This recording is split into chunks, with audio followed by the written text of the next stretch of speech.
Putin merasa dirinya tak tersentuh. Ketika dia meluncurkan apa yang disebutnya sebagai operasi militer khusus, dia tahu dengan pasti bahwa Ukraina tidak akan mampu membalas. Meski invasi awal gagal, hal itu bukan masalah bagi Putin. Ukraina tidak memiliki senjata jarak jauh. Konflik akan tetap berada di wilayah negara yang diserang Rusia, dan hanya itu saja. Betapa zaman telah berubah. Pemimpin yang tak tersentuh kini sudah dalam jangkauan, dan dengan satu drone saja, Ukraina baru saja menunjukkan kepada Putin bahwa dia bisa diserang kapan saja.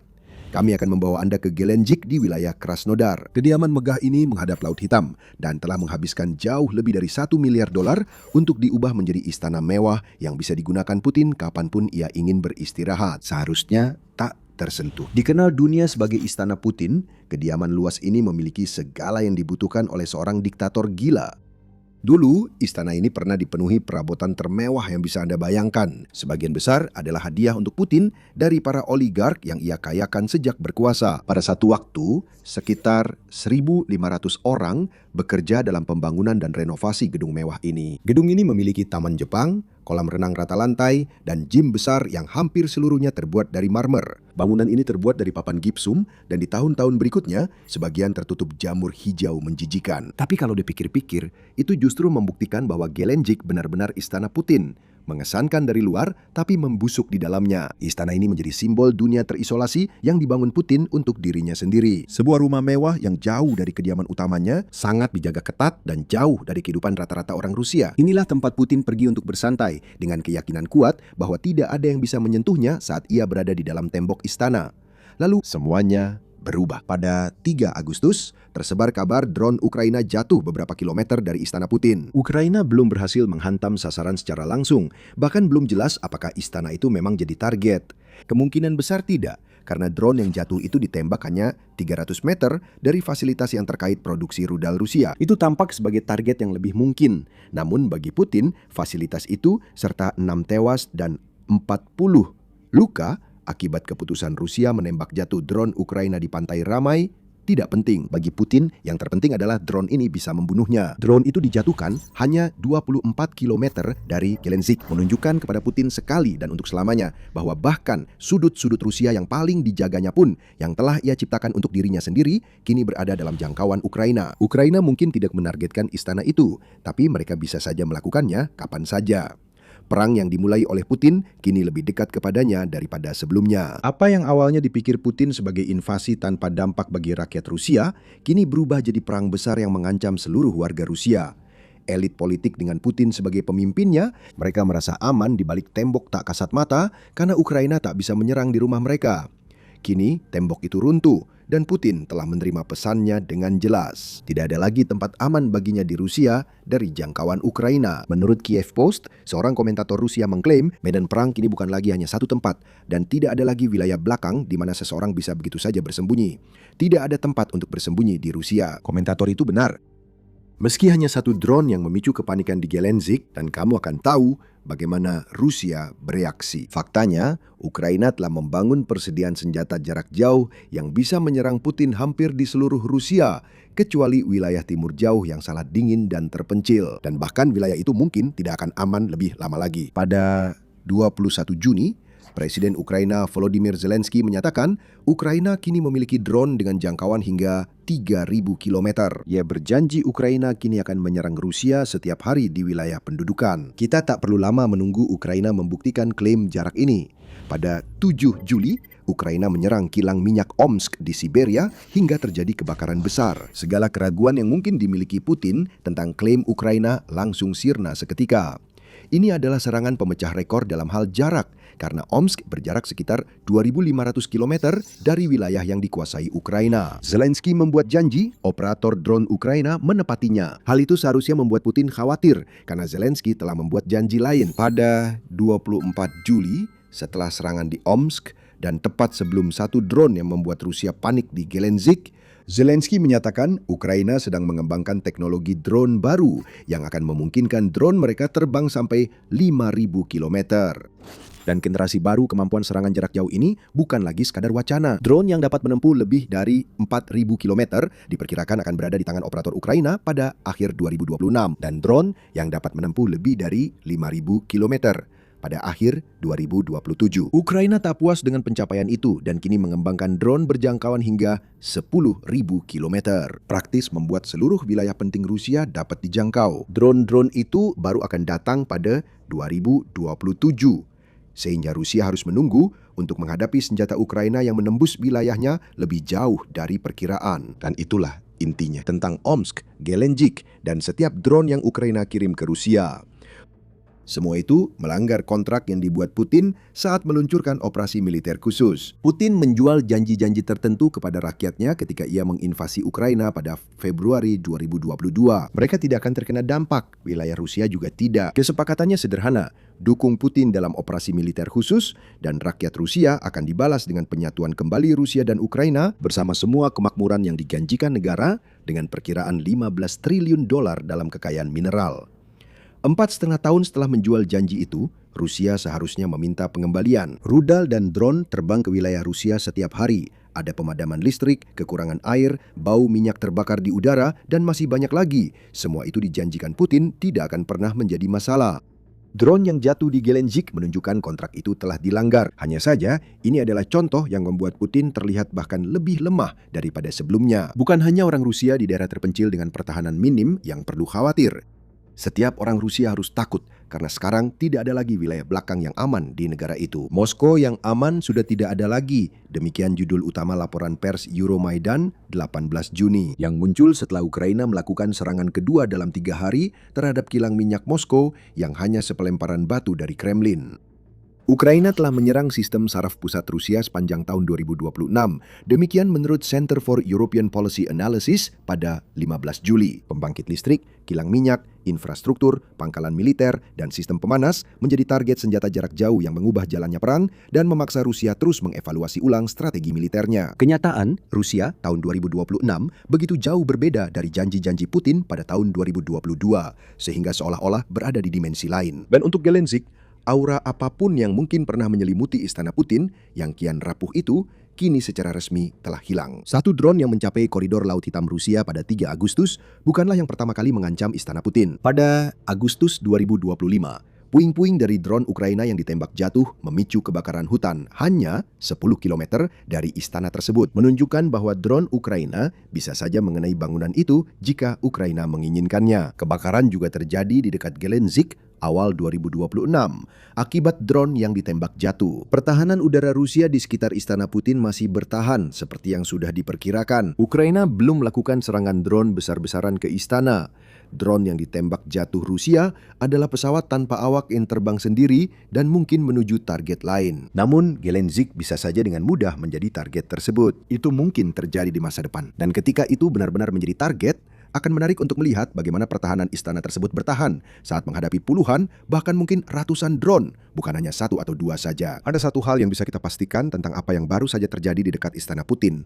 Rusia sedang panik. Hal itu terlihat dari respons terhadap serangan itu. Kepanikan itu nyata. Dan memang seharusnya begitu. Itu juga dibalut dengan kemunafikan dan hal itu memberi kita wawasan tentang taktik manipulatif media Putin serta ketakutan yang kini ia rasakan setiap hari. Tapi sebelum kita membahas lebih dalam, ini adalah pengingat bahwa Anda sedang menonton Military Show. Jika Anda belum berlangganan, sekarang adalah waktu yang tepat untuk menekan tombol dan mengaktifkan notifikasi agar Anda tidak pernah ketinggalan video. Respons Rusia atas insiden di Gelendzhik sudah dapat diduga setelah diketahui warga sipil menjadi korban drone Ukraina. Muncul kesempatan menggambarkan Ukraina sebagai pihak jahat. Kementerian Luar Negeri Rusia segera memanfaatkan kesempatan itu sepenuhnya. Ukraina telah melakukan aktivitas teroris internasional, kata juru bicara Maria Zakharova. Sebuah kelompok teroris telah mengambil alih kendali negara Ukraina dan Barat turut terlibat dalam mendukung terorisme ini. Alasan kata teroris sering diulang memang ada. Rusia ingin menanamkan narasi ini ke dalam benak rakyatnya karena menggambarkan Ukraina sebagai negara teroris yang menyerang warga sipil mendukung pembenaran Putin atas invasinya. Rusia perlu melancarkan operasi militer khusus dan tetap di Ukraina, bahkan setelah menjadi jelas bahwa invasi awal telah gagal. Orang-orang Ukraina ini mencoba membunuh semua orang Rusia dan hanya Putin yang berani serta militer Rusia yang bisa menyelamatkan kalian. Kemunafikan ini sudah di level lain. Kenyataannya di Gelendzhik sangat berbeda. Kamu pasti tahu jika ingat apa yang kami sampaikan sebelumnya. Ukraina jelas menargetkan fasilitas militer yang mendukung rantai pasok rudal Rusia. Hanya berjarak beberapa meter dari tempat drone Ukraina jatuh ke tanah. Sedangkan untuk drone tersebut, drone itu ditembak jatuh oleh pertahanan udara Rusia. Andriy Kovalenko, Kepala Pusat Penanggulangan Disinformasi Ukraina, melontarkan kritik pedas kepada Rusia terkait keputusan menembak itu. Ini aksi pasukan pertahanan udara Rusia menembak jatuh drone di atas pantai ramai wisatawan, serta upaya menyedihkan otoritas Rusia yang sering menyembunyikan peringatan serangan udara atau tidak mengambil langkah yang dibutuhkan demi keselamatan warga Rusia. Kovalenko menyatakan bahwa Rusia sengaja menembak jatuh drone Ukraina di atas pantai yang ramai penduduk. Ukraina hanya menyerang target di kompleks industri militer Rusia atau yang membantu Putin mendanai perang. Analisis CNN terhadap video jatuhnya drone Ukraina mengungkapkan bahwa suara tembakan otomatis dari setidaknya 3 senjata terdengar beberapa saat sebelum drone itu mendarat. Drone Ukraina kemudian berbelok dan menukik ke pantai saat kendali atas lintasannya hilang. Rusia menyebabkan ini sendiri, tetapi mereka mengklaim itu sebagai aksi terorisme. Mari kita fokus pada kemunafikan itu sejenak. Rusia menyebut Ukraina negara teroris karena menembak jatuh drone Ukraina di atas pantai yang ramai. Setidaknya, ini kecelakaan Rusia yang dipakai mendiskreditkan Ukraina. Dalam skenario terburuk, Rusia sengaja menembak jatuh drone tanpa peringatan untuk menimbulkan korban jiwa yang kemudian bisa dilimpahkan kepada Ukraina meski Ukraina tidak berniat menimbulkan korban. Hal itu tidak bisa dikatakan tentang Rusia dan serangan jarak jauhnya ke Ukraina. Menurut kantor Komisaris Tinggi Hak Asasi Manusia Perserikatan Bangsa-Bangsa, Rusia telah membunuh 16.431 warga sipil Ukraina antara 24 Februari 2022 hingga 30 Juni 2026. Sebanyak 48.613 warga sipil lainnya telah terluka, banyak diantaranya akibat rudal dan drone Rusia. Beberapa hari sebelum insiden di Gelendzhik, Rusia melancarkan serangan rudal balistik ke Kiev yang menewaskan 9 orang dan melukai puluhan. Inilah perbedaan antara Ukraina dan Rusia. Ukraina menargetkan sasaran militer dan kematian warga sipil hanyalah akibat tak disengaja. Rusia sengaja menargetkan warga sipil. Rusia telah melakukan itu sejak awal invasi. Hal ini terus dilakukan karena Putin yakin menanamkan rasa takut pada warga sipil Ukraina dapat membuat mereka melawan Zelensky dan menerima Rusia. Saat Zakharova menuduh terorisme atas kejadian di dekat Istana Putin, ucapannya terasa lebih kosong dari Kevin Bacon di film fiksi ilmiah murahan 2000-an. Kamu benar-benar tidak bisa menganggap Rusia serius ketika mereka dengan sengaja melakukan kekejaman yang bahkan tidak mereka coba benarkan. Putin adalah penjahat perang, itu sudah sangat jelas. Namun, apa yang baru saja terjadi di Gelendzhik juga menunjukkan kepada kita bahwa seorang pria yang dulu menganggap dirinya tak tersentuh, kini bisa terkena serangan kapan saja. Itu akan membuat Putin sangat takut. Seorang penjahat yang selalu dalam pelarian tak bisa bergerak bebas di negerinya sendiri karena takut suatu saat operator drone Ukraina akan menargetkannya. Ada alasan lain mengapa Rusia begitu cepat melancarkan gelombang kecaman terbaru terhadap Ukraina atas insiden yang sebenarnya bukan kesalahan Ukraina. Ini bukan sekedar menuduh Ukraina negara teroris. Putin memakai peristiwa di Gelendzhik untuk propaganda saat dia berusaha meyakinkan dunia bahwa Ukraina mencoba membunuhnya saat masih menjabat presiden Rusia.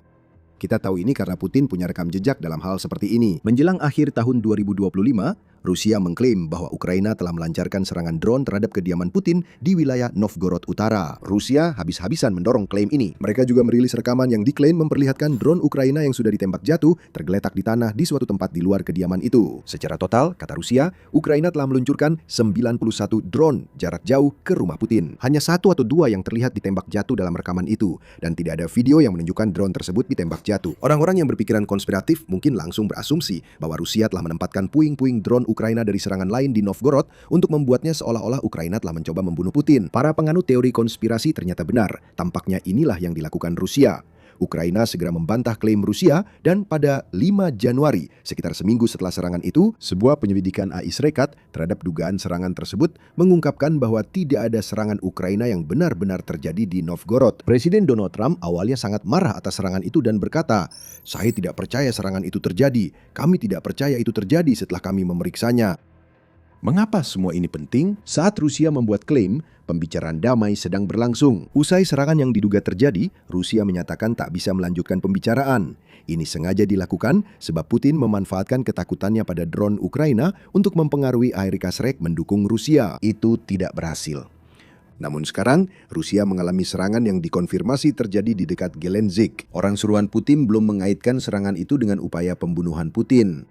Serangan dan kecaman Rusia muncul bersamaan dengan rumor bahwa Amerika Serikat dan Ukraina sedang merancang gencatan senjata udara yang mungkin segera diajukan ke Putin. Kami tak akan heran jika Putin memakai insiden Gelendzhik untuk menolak rencana itu, jika rencana itu benar-benar menjadi nyata. Kali ini kekhawatiran itu benar-benar beralasan. Drone Ukraina berhasil mendekati istana Putin. Putin mungkin akan memutarbalikkan semua ini, namun tanggapannya adalah teror. Pria ini hidup dalam ketakutan terhadap serangan, entah dari drone Ukraina atau dari anggota lingkaran dalamnya sendiri. Sudah banyak didokumentasikan sejak setidaknya bulan Mei bahwa Putin sekarang menghabiskan sebagian besar waktunya bersembunyi di bunker bawah tanah. Hanya muncul saat diminta tampil di acara publik yang kini makin jarang. Forbes menyebut drone Ukraina memicu kebiasaan tinggal di bunker karena Putin sengaja menghindari properti mewah yang dulu ia anggap rumah. The Independent mengatakan bahwa setidaknya salah satu bunker itu berada di wilayah Krasnodar yang juga merupakan lokasi istana Putin. Seakan-akan Putin berusaha tetap dekat dengan kehidupan yang dulu ia kenal, meski tahu ia tak bisa menjalani hidup itu selama perang Ukraina berlangsung. Inti dari semua ini bagi Ukraina adalah rasa takut. Ukraina mungkin tidak menargetkan istana Putin pada 3 Agustus. Namun Ukraina tak keberatan salah satu drone-nya sempat sedekat itu dengan istana. Drone itu kini jadi contoh lain bagi rakyat Rusia bahwa pemimpin kuat mereka tak seperti yang diklaim. Janji lain yang dilanggar sama seperti kesepakatan soal operasi militer khusus itu. Putin dikenal sebagai pelindung besar Rusia, pria yang membela dan melindungi negaranya dengan segala cara. Narasi ini telah ia bangun selama lebih dari 2 dekade dan semuanya runtuh begitu saja. Putin bukanlah pria kuat yang sebenarnya. Dia pria yang hidup di bunker, membatalkan parade militer, dan membatasi wacana di negaranya sendiri demi menopang citranya. Baju zirah yang dikenakan Putin telah rusak selama 4,5 tahun terakhir. Kini, satu drone di Gelendzhik kembali menyebabkan kerusakan besar pada baju zirah itu.